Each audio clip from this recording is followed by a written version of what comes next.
Hello, everybody, and thank you for tuning in to the Liberty Report. Dr. Paul is not with us today, but he will be back in the studio tomorrow. So I'm going to introduce my friend and colleague, Chris Rossini, to join me today. Chris, how are you? Great to be with you again, Daniel. Yeah, let's break down this NATO summit. I almost missed it. I was too busy watching the bombs flying back and forth between Israel and Iran. It was like Wimbledon. And I don't mean to cast light on war because war is hell. But it was a hell of a lot more exciting in many ways than the NATO summit.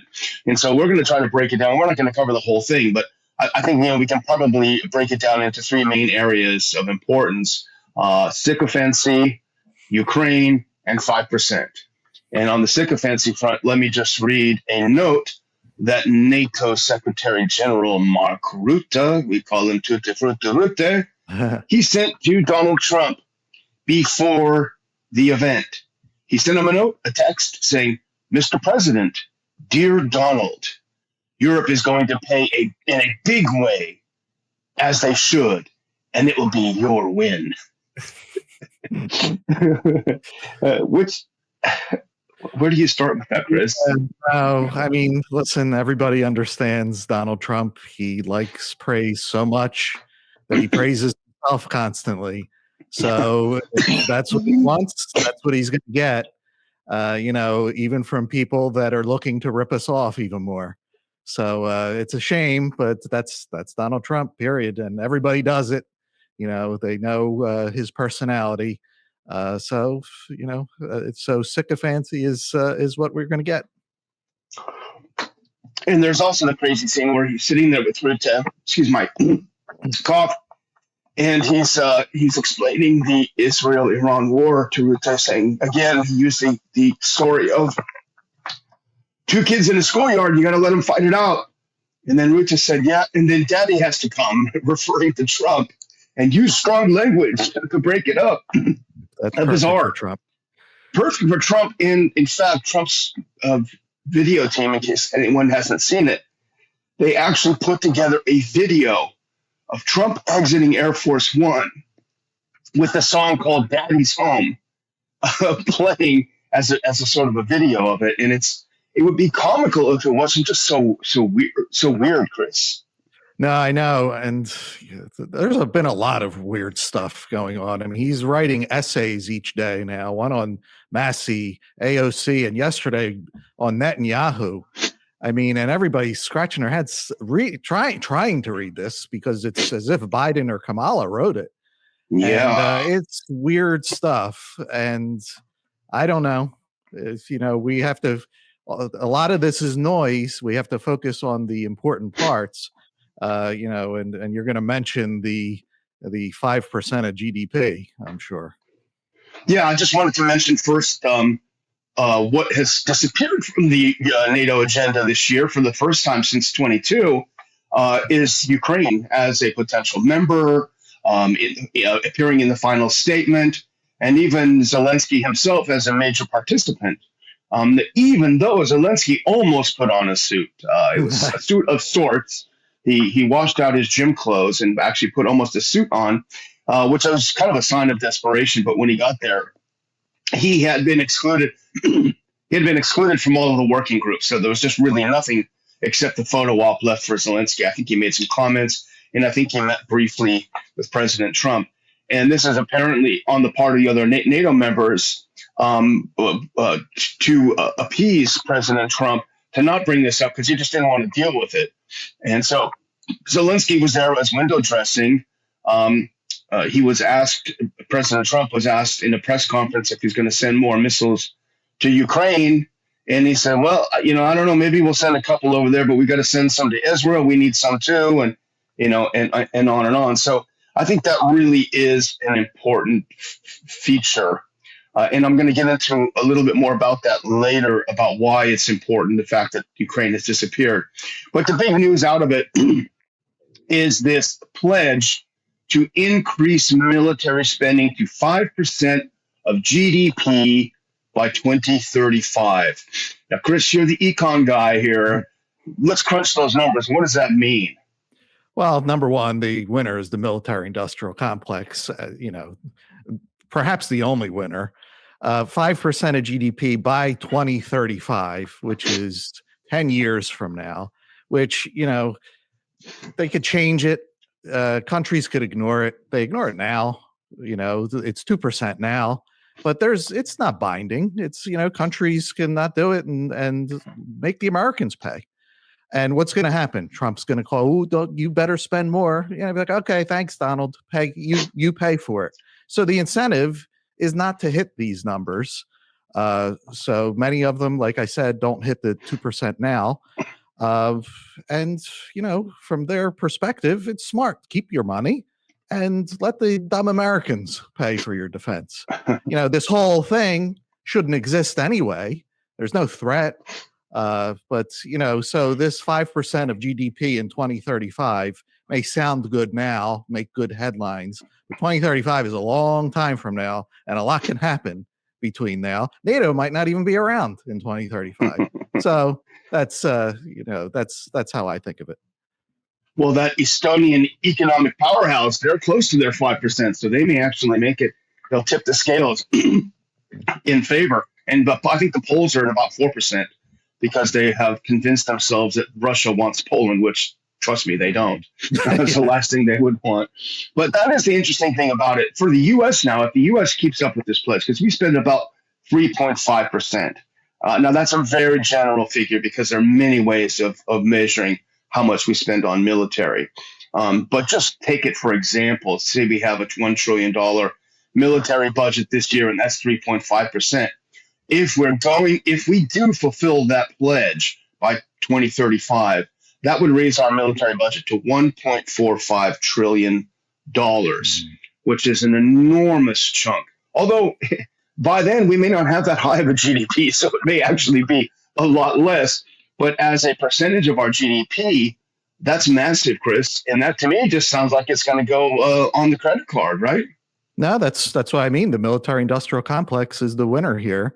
And if these European nations truly thought that they were in danger, that they would fund their own stuff, they would be scared. We better spend more on defense. We're in danger. They know they're not in danger. Russia is not the Soviet Union. In fact, if anybody is the Soviet Union, it's the United States and NATO. We're the ones that expanded from Germany all the way down to Russia's border in Ukraine. Russia hasn't done that. So we became the Soviets, but so they know that there's no danger because Russia has no ideology of conquering and turning everybody into the new Soviet man. We have this ideology of conquering and turning everybody into the woke man. So, if they truly thought they were in danger, they would spend the money without hesitation. Normally I would agree with you 100%, Chris, but I'm starting to wonder because as the behavior of the Europeans these past couple of years has been to consciously destroy their economies, particularly Germany, to destroy their economies, to say, no, we don't want cheap gas from Russia, and to just completely undermine their prosperity, chasing this chimera, chasing this Russia, this revanchist Russia that doesn't exist. So while I would definitely take your point, I wouldn't be surprised to see this because of the suicidal tendencies of the Europeans. I wouldn't be surprised to see them try to do this, to see them try to ramp it up. And that's when you're going to have more social unrest because the Europeans, because they haven't spent as much money, which wisely haven't spent as much money on the military as we have, they have instilled a kind of a socialist system, for lack of a better term, which we don't necessarily agree with. But you do have a lot of social services that are provided by the state that Germans, for example, Brits, the French have gotten used to. And so if they, for example, tell the Germans that, sorry, guys, we got to spend more on tanks, so you're going to lose all these goodies that you've been working for. I do think you're going to see two things happening. One is going to be social unrest. Actually, three things happening. Social unrest, the rise of parties that are considered, quote, extremists, like the AfD in Germany, the National Rassemblement in France, and others. And then you're going to see a crackdown on people. And you've already seen that in places like Germany. a political crackdown on quote extremism. So if they if they do shoot themselves in the foot and try to get to this point, they are ensuring, and in fact, they're increasing, accelerating their economic decline and social decline. Yeah, and that's the same would apply to us. We were expecting with President Trump that he would make America great again, and to do that, you need to take off the shackles of government on the American people, and that is not happening. They're being increased spending, debts, deficits. And if you're spending more on military, you're spending more on destruction. It's not productive. It's not like Elon Musk, who's doing all these things, and obviously he's not the only one, that are productive for our society. But creating more bombs and missiles is destruction. It goes up in the air, and these DC people just keep getting rich off of it. So we're not improving our lives with more military spending. It's the exact opposite. We are wasting resources instead of making America great again. So even if the number is, oh, look at how much we're spending, and look at this, and look at all these bombs they're bombs that are being made. Big deal. That's not what we want in this country. That's not what made America great in the first place. Freedom and entrepreneurship and satisfying desires of people and all the problems that we have here is what made America great. But that has all been tossed aside, for militarism. Exactly. And the reason we have to make all those bombs is because we have all those bases in places like the Middle East where they don't want us. So we create the problem, and we try to solve the problem. It's something. The thing is, they're desperate. NATO is desperate to look for enemies because that justifies its existence. And so you had Mark Rutte talking about the fact that he has an envoy to Africa that's expanding NATO's presence in Africa. Maybe not physical military presence, but attempts to have more political influence in the area. To which most normal people would say, well, why are you doing that? This is not what you're for. You were to defend against the Soviet Union. So the fact that they don't have threats, they happen to create some. And this is sort of a strange situation now, because on the one hand, we have the don't mention Ukraine situation where the NATO partners just didn't make it a part of the agenda this year to please Trump. But on the other side, they are desperate to have this. They need the war in Ukraine to continue. And that's kind of the sick part, Chris, because if that war stopped tomorrow, how on earth could they justify this massive increase in spending? They're still using the same mantra. The Russians are expansionists. They are going to come and take us over. They're using that to justify it, even at the same time, while Trump doesn't want to hear that. He doesn't want to talk about Russia. He doesn't want to get involved in Ukraine. Frankly, it sounds like he's sick of it. So it's a strange kind of situation now where they're desperate to have the war continue. Of course, the Ukrainians, who are seeing their population dwindle down to nothing practically, they can't be that happy about having to fight and die to fulfill Europe's ambitions to enrich the military-industrial complex and do more money laundering, which is what military spending really is. Yeah, it's very sad, and it's a sad part of the human condition that bigger, stronger nations will use smaller nations as pawns, as even sacrificial lambs. You mentioned Poland. Poland was a perfect example in World War II. They were sacrificed by the British and the French. They're like, we're going to defend you. We're going to be, and then they didn't lift a finger. And Poland was smashed by both the Nazis and the Soviets. Well, Ukraine is in the position now where they got smashed for an agenda that is of these outsiders, and they don't care, and Americans don't care. You look on X, the value for human life has dropped to nothing. So like, oh well, same thing for Gazans and everybody else. They're not people. They're just something that you look on the screen and see and be like, oh well, let me go watch TV. So that's what Ukraine has become. For people with some sanity, with human compassion, with a heart, this is terrible to look at. That Ukraine was basically a sacrificial pawn, and that's it. Yeah, absolutely. And it's going to shrink. It's going to continue shrinking unless they do something. Well, let's make this a quick show today, Chris. I don't know how you feel, but let's just kind of make it a NATO update. Not much happened, but the three things that did happen, I think, are important, and I think we covered them. So, if you want to say some closing words, then I'll close out the show. Yeah, just one final thought, because not everybody knows the history. NATO should have been gone 30 years ago, at least when the Warsaw Pact was dissolved, because there was the Warsaw Pact on one side and NATO on the other. The Warsaw Pact dissolved with the Soviet Union. NATO should have dissolved too, but they did not.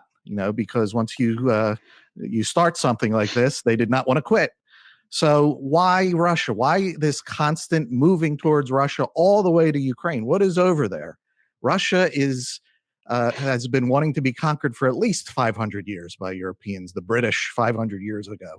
And it's because they have resources galore, endless resources, and globalists want it. They want to control it. Whereas Russia, they want to be their own nation, own culture, own traditions, Orthodox Christianity. They want to be Russia. Globalists don't want that. They want to do what they did to us here. We lost all of those things. We lost our nation, our culture, our tradition. Religion was tossed aside. They want to do that to Russia too. So that's the war. That's what NATO wants, and Russia is defending against it. So they should have been gone. That's why when you hear NATO's a dinosaur, it is a dinosaur, but it's a tool being used to, accomplish this 500-year-old dream. Yeah, absolutely, Chris. Well, I'm going to close by thanking all our viewers for tuning in today for a quick update on the NATO summit that you may have missed. You blinked, you missed it. So I think we've done a little bit of that, and I want to thank everyone for watching. And I do want to encourage everyone to please go get your tickets and join the Ron Paul Institute for its annual conference in Dulles, Virginia, near the Dulles Airport. And get those tickets now. If you don't find them in the description, go to ronpaulinstitute.org and you'll find them. Thanks to everyone for tuning in. Please come back to the Liberty Report soon.